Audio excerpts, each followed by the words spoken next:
what I wanted to talk about was just the fact that showing up, being here to connect with everybody and taking a chance to, break away from the norm is one of the most important things that you can do to enhance your creativity. Collaborating, being with people, and connecting those dots in your brain and your life, and collaborating and caring is going to be one of the best things you can do for your creativity. So that's what I'm going to talk about. I'm going to talk about maximizing your creativity through connections, your conscious choices, and your collaborations. Creativity requires us to tap into our brain's massive storage vault of resources to access the countless pieces or dots of knowledge and insights and inspiration, and all those fragments that's populating our minds that we've accumulated over the years. And so it really matters, though, that we need to be present and alive. And that's really hard because so many times, like myself, I think I spent the first 50 years of my life just kind of going through the motions and not really, just kind of doing everything from point A to point B, that was in the rule book, that, was just set out for me without really, really questioning or thinking about, what really makes a difference? What do I value? What do I want to do in this world that's going to make a difference? And it wasn't until, I really was able to wake up and figure out, what can I bring to the world and what can I do for other people, that it really started to click and make a difference. And so, that's what I think it really matters is, combining all of those things. So you can read those little descriptors that are on there, but to paraphrase, creativity involves seeing patterns and relationships between the different ideas, experiences, events, and pieces of information, even if they seem unrelated, and then combining them in new or interesting ways to either solve a problem or create something new.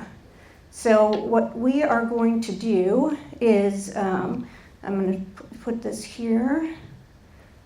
This morning we're going to start off by creating something new.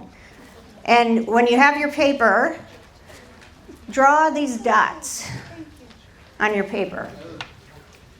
All right, as soon as you're done drawing your dots, then take the next few seconds to connect those dots any way you choose.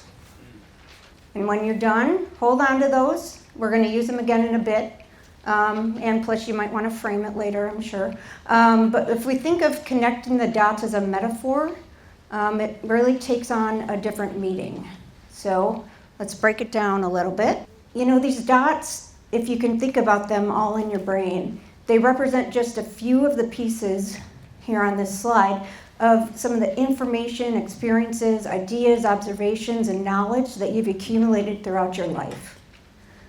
Each one of us has this huge storage bin of dots that we have that are, all in our brain that we've accumulated throughout life. And you're adding dots right now. You add dots every time that you step out and go on a different, you take a different path to work. You take you meet somebody new. You try a different food. You go on an adventure. You learn a different language. You do everything. And the key to creativity is connecting those dots. This is the creative process. It's about finding and determining the synergies among those dots and linking them in a unique way, which requires the perspective that each one of us has. And that perspective is different based on our own life experiences. We all see different hidden different patterns and relationships in these dots that other people may not, aren't going to see. Each one of us perceives this differently. And, this is also, when our brains connect those dots, different pictures and different innovative solutions come to mind. And so this matters whether or not you can actually see and or not. What will this be? Sometimes the solution seems simple. For example, what do you guys see here? Anybody? Bow tie. Okay, see, a butterfly, a bow tie. Or do you see something different, like, Two triangles. Okay, two triangles?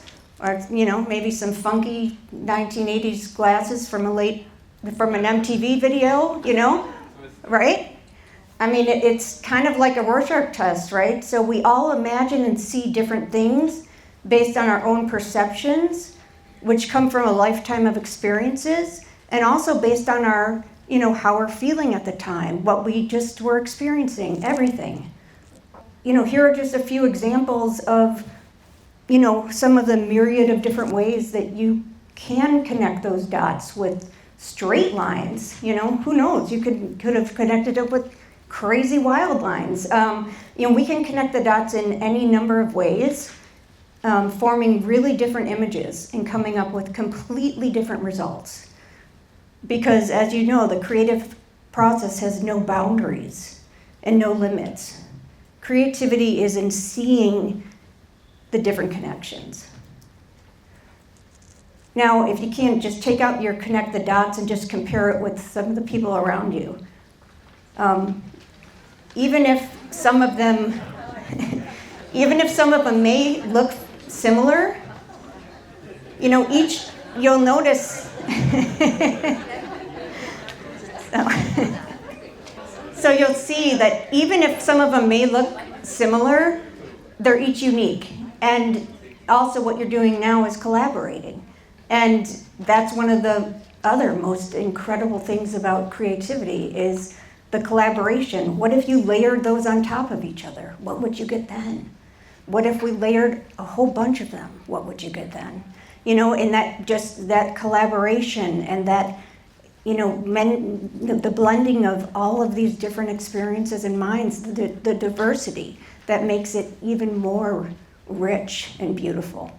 So the diversity increases the creativity.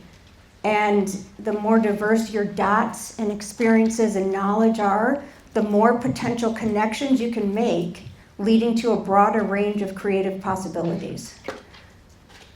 And so that's also, it leads to, how our different brains work. Not just, all of us in the room and some of us, especially they say, do you like the they? Every one of us processes information and takes in information differently.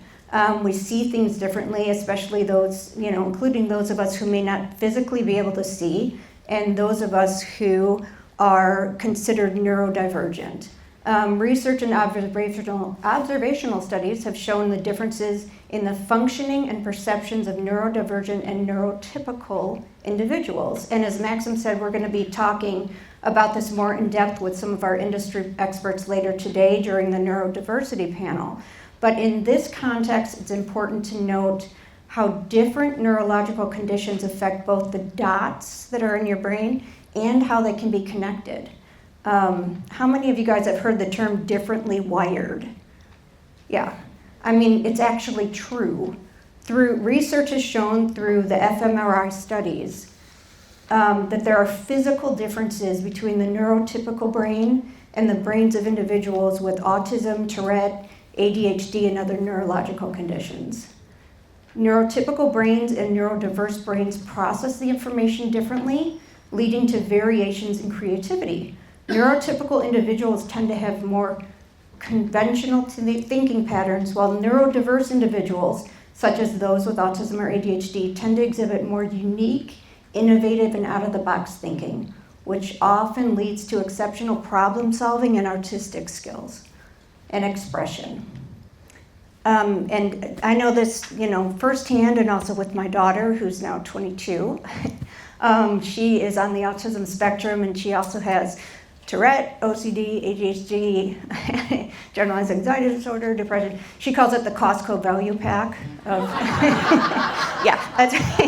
She's also a big advocate for what she became a youth ambassador for Tourette, and then started doing research, which is how we got into they got to know about a lot of this research, which is fantastic. She's now, I'm going to brag about my baby for a second, because she graduated college and is now off in the UK and getting her master's and PhD in neuroscience. So yeah, she's a really fantastic girl. So and it's that she got inspired to learn more about this and to help other people because of what she went through and learning stuff. But it's the sensitivities and, you know, the heightened sensory experiences that, you know, neurodivergent brains have that can lead to enhanced creativity. But it does not matter. And I mean, so many of us who are termed creative, you know, also think in that kind of way. But the whole point is, given that it's a surprise, you know, it's not a surprise that this all can come together, whether or not we're neurodivergent or neurotypical, we can all think differently. This is what I was talking about in terms of neurodivergence. Dr. Temple Grandin did say the most interesting people you'll find are the ones who don't fit into your average cardboard box. They make what they need, and they'll make their own boxes. So just my takeaways are: challenge the norm, create your own path, be true to yourself, experience life fully and with intention, and connect all those dots, but you don't need to color within the lines. Thank you so much for your time.